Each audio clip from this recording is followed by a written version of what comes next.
राधे राधे। जय श्री कृष्णा। रेणु पाठक चैनल में आपका स्वागत है। आज के इस प्रातःकाल वेला में आप सबका स्वागत है।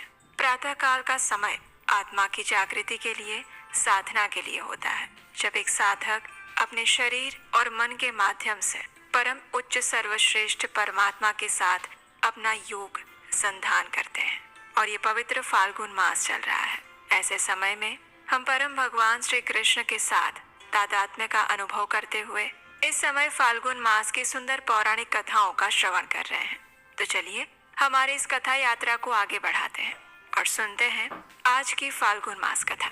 आइए आज की कथा आरंभ करते हैं। ऋषियों ने पूछा, हे महाभाग सूत जी, दक्ष कुमारी सती जब अपने पिता दक्ष के यज्ञ में अग्नि प्रवेश करके अंतर ध्यान हो गई थी, तब पुनः कब और कहां पर वो प्रकट हुई? वे पुनः किस प्रकार भगवान शिव को मिली?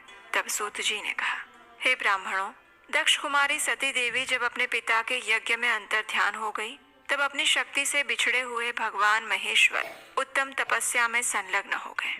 वे लीला देह धारण करके भृंगी और नंदी के साथ हिमालय पर्वत पर रहने लगे।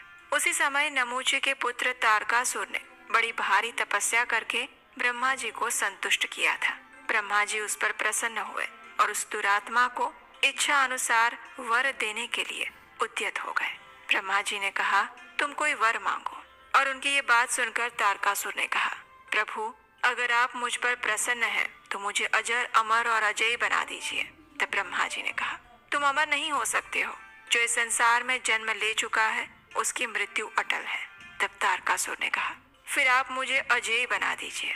ये सुनकर ब्रह्मा जी ने कहा, दैत्यराज, अवश्य ही तुम अजय बनोगे, उसमें कोई संशय नहीं है। लेकिन एक बालक को छोड़कर अन्य सब से तुम्हारी अजयता रहेगी।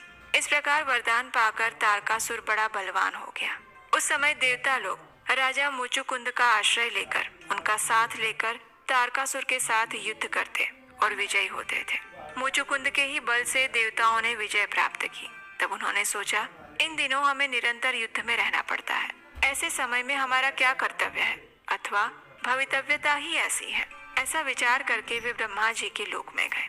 उनके समक्ष उपस्थित होकर उनकी स्तुति करने लगे और स्तुति के बाद कहा, हे महाभाग, हे प्रभु, आप दैत्य पतियों से हमारी रक्षा। और उसी समय आकाशवाणी हुई, हे देवतागण, आप जितनी जल्दी हो सके मेरी आज्ञा का यथावत पालन करें। भगवान शिव के जब कोई महाबली पुत्र उत्पन्न होगा, तब वही पुनः युद्ध में तारकासुर का वध करेगा और उसमें कोई संशय नहीं है। सबके हृदय में निवास करने वाले भगवान शंकर जिस किसी उपाय से पत्नी का पाणी ग्रहण करे, वो तुम्हें करना चाहिए और इसके लिए महान प्रयत्न करो। मेरा ये वचन अन्यथा नहीं है। ये आकाशवाणी सुनकर देवताओं को बड़ा आश्चर्य हुआ। वे सब बृहस्पति जी को आगे करके हिमालय पर्वत पर गए और इस प्रकार कहने लगे, हे महाभाग हिमालय, तुम समस्त पर्वतों के स्वामी हो। यक्ष और गंधर्व तुम्हारा सेवन करते हैं। हम तुमसे कुछ निवेदन करेंगे। हम सब देवताओं की बात तुम्हें माननी चाहिए। देवताओं के इस प्रकार प्रार्थना करने पर पर्वत श्रेष्ठ हिमवान हंसकर कहने लगे, एक तो मैं अचल हूँ, चल फिर भी नहीं सकता। दूसरी मेरी पांखें कट गई हैं, इसलिए उड़ भी नहीं सकता। अब ऐसी दशा में मैं आप लोगों के किस काम आ सकता हूँ? हे देवताओं, यदि तारकासुर के संहार में मेरी सहायता आवश्यक है तो मैं पूछता हूँ, किस उपाय से आप लोग तारकासुर का वध करना चाहते हैं? वो शीघ्र बताए, क्योंकि वो कार्य मेरा ही है। तब देवताओं ने आकाशवाणी द्वारा कही हुई बातें क्या सुनाई। ये सुनकर हिमवान ने कहा, जब शिवजी के बुद्धिमान पुत्र द्वारा ही तारकासुर का वध होने वाला है, तब देवताओं के सब कार्य शुभ हों और आकाशवाणी की कही हुई ये बात सच निकले, इसके लिए आप लोगों को विशेष यत्न करना चाहिए। तब देवताओं ने कहा, आप देवताओं का कार्य सिद्ध करने के उद्देश्य से भगवान शंकर के विवाह के लिए स्वयं ही एक कन्या उत्पन्न करें। देवताओं की बात सुनकर हिमवान ने अपनी पत्नी से कहा, हे सुमुखी, तुम्हें एक श्रेष्ठ कन्या उत्पन्न करनी चाहिए। ये सुनकर मैना ने कहा, हे महामते, मैंने आपकी बात सुन ली, लेकिन कन्या स्त्रियों को शोक में डालने वाली होती है। अपनी प्रियतमा की बात सुनकर हिमवान ने परोपकार युक्त वचन कहते हुए कहा, हे देवी, जिस प्रकार से दूसरों के जीवन की रक्षा हो, परोपकारी पुरुषों को वही करना चाहिए। इस प्रकार पति की प्रेरणा पाकर सौभाग्यवती रानी मैना ने भारी तपस्या करने के बाद बड़ी प्रसन्नता के साथ अपने गर्भ में कन्या को धारण किया। कुछ काल के बाद मैना के गर्भ से एक कन्या उत्पन्न हुई जो गिरिजा नाम से प्रसिद्ध हुई। सबको सुख देने वाली उस देवी के प्रकट होने पर देवताओं के नगाड़े बज उठे। अप्सराएं नृत्य करने लगी, गंधर्वराज गाने और सिद्ध चारण स्तुति करने लगे। उस समय देवताओं ने फूलों की बड़ी भारी वर्षा की। संपूर्ण त्रिलोकी में प्रसन्नता छा गई। महासती गिरिजा का जन्म हुआ। उस समय दैत्यों के मन में भय समा गया और देवता, महर्षि, चारण तथा सिद्धगण बड़े आनंद को प्राप्त हुए। सती साध्वी गिरिजा हिमालय के घर में दिनों दिन बढ़ने लगी। वह कल्याणकारी कन्या जब 8 वर्ष की हो गई, उस समय महादेव जी हिमालय के कंदरा में बड़ी भारी तपस्या कर रहे थे। भगवान के वीरभद्र आदि सभी पार्षद उन्हें सब ओर से घेरे रहते थे। एक दिन परम बुद्धिमान हिमवान अपनी कन्या पार्वती को साथ लेकर तपस्या में लगे हुए महादेव जी के पास उनके चरणों का दर्शन करने के लिए गए। हिमवान ने देखा सबके स्वामी भगवान शिव तपस्या में लगे हुए हैं। उनके नेत्र बंद हैं, मस्तक पर जटाजूट शोभा पा रहा है जिसे चंद्रमा की कला विभूषित किए हुए हैं। वे वेदांत वेद्य परमात्मा शिव एक श्रेष्ठ आसन पर विराजमान है।